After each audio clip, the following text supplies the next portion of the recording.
ngingasho ngithi bomngani kimi ngoba namanje inamba yayo kunzima ukuyidelete ngoba angikholwa ukuthi ayisekho.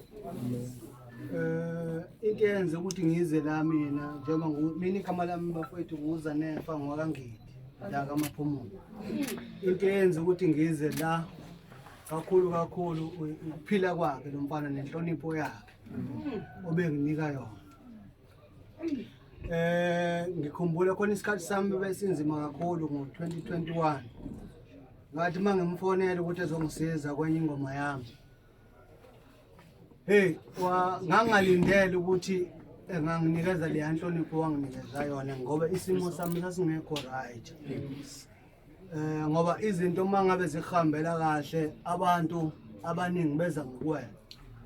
Mangabe izinto zakho zikubhedela baningi abantu abadeda kuwena. Kodwa lensizwa ya sondela kimi. Yangisiza sayenza ingoma.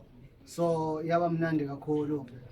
Ingakho ngithi ke njengoba ngibhlungu kakhulu ukuthi lensizwa ngeke ngiphinde ngimthole ngoba noma umfonela bengafani nabaculi abanye. Ubuthi uma umfonela mawungamtholanga lo mfana ubebuya ethi bhuti ngikubonile ukuthi bungifonela yabo. So silahlekelwe singamaciko yabo. So abantu ke bengakhuluma abakuthandayo kodwa uNkulunkulu ngicabanga ukuthi uyena owazi konke naye umfowethu la akhona.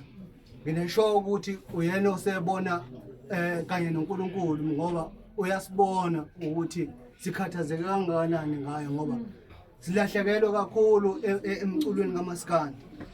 Umculo wokuqala uSicebi ukuthi engaba nenkinga nabanye abaculi. Akekho umculi ongathi akazwani noSicebi. Uyabona? So ilokho okusibeka la namhlanje. Akukho mnandi. Siyabona.